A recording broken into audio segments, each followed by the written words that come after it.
Nakabili ang GMA News sa mga gatas na produkto ng dalawang kumpanyang nagpa-recall ng kanilang kontaminadong milk products sa China na nagdulot po ng pagkamatay ng 4 na sanggol at pagkaka-ospital ng libu-libong iba pa. Pero ayon sa Bureau of Food and Drugs, hindi pa rin nila ipag-uutos ang pagpapa-pull out ng mga naturang gatas hanggang hindi pa natatapos ang kanilang pagsusuri. Saksi si Mark Salazar. Ilan lamang ito sa mga milk product ng China na isa-isa ngayong ini-examine ng Bureau of Food and Drugs matapos magpositibo sa kemikal na melamine ang ilan sa kanila, partikular ang produkto ng Mengniu Dairy at Yili Industrial Group. Pero para makasiguro, titingnan na rin nila ang lahat ng gatas na may sangkap galing China. We're also collecting liquid milk products, no? And we plan to have this tested in our laboratory to check for the presence of melamine. Pero wala pa mang resulta ang lab test ng BIFAD. Lumalabas na umabot na pala sa Pilipinas ang ilan sa mga produkto ng Mengniu, gaya ng nakasaad sa kanilang website. Katunayan, nakabili ang GMA News ng Mon Milk na gawa ng Mengniu sa isang mall sa Quezon City. Nakabili rin kami ng produktong gatas ng kumpanyang Yili sa isang mall sa Divisoria. Pero hihintayin pa rin daw muna ng BIFAD ang resulta ng kanilang lab test bago mag-utos ng pull-out sa merkado. 3 araw nang nag-iikot ang BIFAD para siguruhing wala ding ibinebentang gatas na gawa naman ng Sanlu Group. Isa pang produktong may melamine din daw ayon sa Chinese authorities.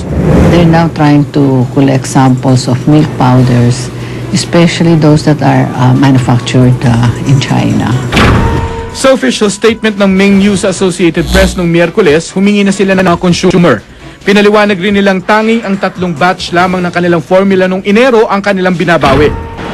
Pero sinubukan pa rin namin kunan ng pahayag ang Mengniu mula sa kanilang headquarters sa Hong Kong. Sagot sana sa mga tanong na kasama bang dapat bawiin ang gatas na ipinasok nila sa Pilipinas. Pero tumanggi silang magbigay ng pahayag. Ako, si Mark Salazar, ang inyong saksi. At ang update mula sa China, lumabas sa pagsusuri ng mga otoridad doon na maging ang liquid milk na mga kumpanyang Yili at Mengniu ay kontaminado ng melamine. Kaya sa Hong Kong, pinull out na sa pamilihan ng mga produkto ng dalawang Chinese company. At kung babalikan natin, hindi ito ang unang pagkakataong naideklarang delikado ang mga produktong made in China. Narito ang report. Bukod sa gatas, pinull-out na sa mga pamilihan sa Hong Kong maging ang yogurt at ice cream na gawa ng mga kontrobersyal na dairy company sa China. Kasunod yan ang kumpirmasyon ng mga otoridad sa China na nagpositibo sa melamine di lang ang mga powdered milk, kundi pati ang mga liquid milk product ng 3 sa kanilang pinakamalalaking dairy company. Lumabas sa pagsusuri ng Chinese authorities na kontaminado ng melamine ang 10% ng mga liquid milk sample ng Mengniu Dairy at Yili Industrial Group. Kaya naman lalong nangamba ang mga magulang para sa kaligtasan ng kanilang mga anak. Dagsa pa rin ang marami sa ospital sa China para ipasuri kung naapektuhan ang bato ng kanilang mga anak. Lalo't 4 na ang mga sanggol na nasawi dahil sa kontaminadong gatas. Hindi ito ang unang pagkakataong nagkaroon ng problema sa mga produktong made in China. Itong nakaraang taon lang, nadiskobring ginamitan ng nakalalasong formaldehyde, illegal dye at industrial wax ang ilang food product mula China tulad ng candy, pickles, crackers at seafood. Matapos lang ang ilang linggo, lumabas naman sa pagsusuri ng BIFAD na positibo sa formaldehyde ang isang uri ng candy na imported din mula China. Pero di pa rin nagtapos ang problema dahil sa sumunod na buwan, nag-anunsyo ng malawakang recall ang US toy company na Mattel matapos madiskobring ginamitan ng pinturang may mataas na level ng lead ang ilan sa kanilang mga produktong laruan. Para sa saksi, Mariz Umali, nag-uulat. Ang kidney o bato ng tao ang pangunahing tinatamaan kung paulit-ulit ang pagkonsumo ng kemikal na melamine. At kung hindi maagapan, pwede itong ikamatay. Saksi si Ivan Mayrina. Ito ang kemikal na melamine, ang nasa likod ng pagkamatay ng ilang sanggol at pagkakasakit sa bato ng libu-libong sanggol sa China. Dahil itsurang puting pulbos, madaling mapagkamalang gatas ang kemikal na melamine. Pero hindi ito dapat kinakain dahil karaniwan itong hinahalo sa formaldehyde o formalin para maging matigas at matibay na plastic resin. Nakikita natin ang mga produktong gawa sa melamine sa ating mga opisina at bahay, sa mga mesa, sa foam para hindi mabilis masunog, at sa papel para hindi agad mapunit kapag nabasa. May mga pinggan din gawa sa melamine. Pero na magkamatayan ng maraming aso sa Amerika noong 2007, nabunyag na hinaluan umano ng melamine ang mga dog food na imported mula China. Ayon sa Food and Drug Administration ng Amerika, low risk o mababa naman ang posibilidad na magkasakit ang taong makakakain ng mga pagkaing hayop na pinakain ng animal feed sa may melamine. Pero paliwanag ng mga toxicologists, Ibang usapin kung isang taong direkta at paulit-ulit nakakain ng mga food product na may halong melamine. Babies, they drink a lot of water, they drink a lot of milk, repeated dose ang kanilang exposure, and then here comes the melamine. Ayan na. What about the renal function ng bata? At may mga developing organs pa yung mga babies na yan. Kapag nainom ang melamine na hinalo sa tubig gaya ng nangyayari sa pagtimpla ng gatas ng bata, namumuo ito bilang maliliit na kristal.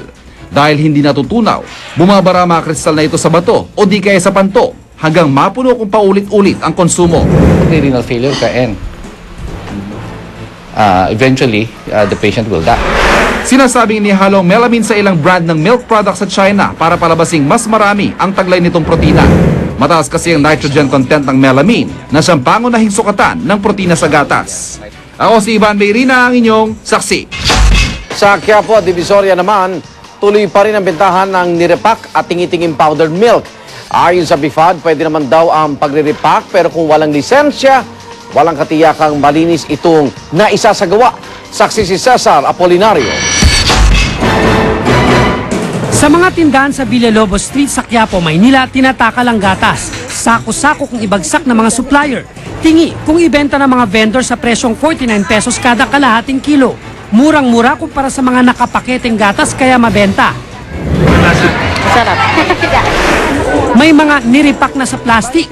Sari-sari ang brand. May ilang kapareho ng nabibili sa merkado pero sulat kamay lang ang pangalan ng brand.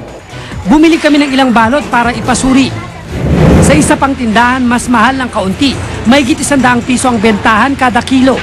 Pero nang makitang may dala kaming kamera, agad bawi ang may-ari, sabay sabing hindi sila nagbebenta ng tingi. Sa Divisoria, patuloy pa rin ang bentahan ng mga gatas na tingi. Pero tumanggi nang magpa-interview ang mga vendor. Bumili rin kami rito ng ilang balot ng gatas para ipasuri. Dinala namin sa BIFAD ang mga nabiling gatas pero tumanggi silang suriin ang mga ito dahil di raw nila saklaw ang mga panindang walang label gaya ng nabibili sa mga bangketa. Pero paliwanag ng BIFAD, pinapayagan naman ang pagre-repack ng mga paninda pero kailangan lisensyado nila.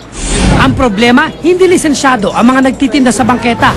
So when they repack it, there's a possibility of contamination, then the information will not be complete just in case something happens to the one who will take it, you know.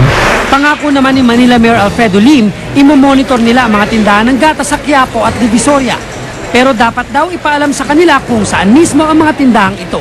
Basta meron tayong matanggap na impormasyon na merong ganyang klase o uri ng gatas na nakalalason, kukumpiskahin natin in coordination with the Department of Health officials. Cesar Apolinario ang inyong saksi. Samantalang maging ang sikat na coffee shop na Starbucks sa China, pinatigil na rin ang pagkuha ng supply ng liquid milk mula sa kumpanyang Mengniu. Pero paliwanag ng Starbucks, yan ay kahit naniniwala sila sa pagtitiyak ng kanilang supplier na wala sa kanilang mga biniling produkto ang kontaminado. Tiniyak din ng Starbucks na lokal na gatas lang ang ginagamit ng mga outlet nila sa Pilipinas. Wala rin daw halong melamine sa kahit anong gamit nilang dairy products. At sa ibang balita, pinakahuli ang rollback ng Unioil ngayong Sabado pero daig ang lahat ng oil company sa 3 piso kada litro nitong bawas presyo sa gasolina. Pero ang grupong Piston, hindi kontento kaya tuloy raw ang kanilang protesta sa Lunes. Saksi si Julio Segovia. Di sumabay ang independent player na Unioil sa tapatang rollback ng big 3 at small players na Eastern Petroleum at Sea Oil nitong Biyernes. Yun pala, mambubulaga ito ng 3 piso kada litrong bawas presyo sa gasolina ngayong Sabado ng hapon. Triple sa rollback na ibinigay ng ibang oil company. 2 piso naman ang rollback nila sa kada litro ng diesel at kerosene. Pero di pa man ay patutupad ang bawas presyo.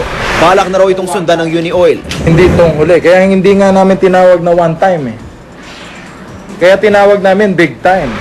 Ang kumpanyang Shell, di raw basta-bastang susunod sa rollback na ipinatupad ng Unioil. Posible raw kasing mura ang nabiling langis ng independent oil player. Kaya't madali itong magpatupad ng rollback. Pero pagtitiyak ng Shell, didiskarte ang mga gasolinahan nilang kapitbahay ng Unioil. There's going to be matching in the different trading areas. Ikinatuwa man ng Department of Energy ang big-time rollback ng Unioil. Di pa rin kontento rito ang grupong Piston na kasado na ang protesta sa Lunes. Kumpara kasi noong Pebrero kung kailan huling pumalo sa $89 level ang Dubai crude. Mas mataas pa rin ng 6 pesos kada litro ang gas at 11 pesos naman ang diesel kumpara sa local pump prices ngayon. Ang pinakamalaki pa rin merkado ay hawak ng Big 3. So Big 3 ang pinakamahalaga mag-rollback dito. Sa kabila nito, inihain pa rin ng National Council for Commuter Protection sa LTFRB ang petisyon para sa 1.50 rollback sa pasay sa jeep at 2 piso naman para sa aircon bus. Ako si Julio Segovia, ang inyong saksi.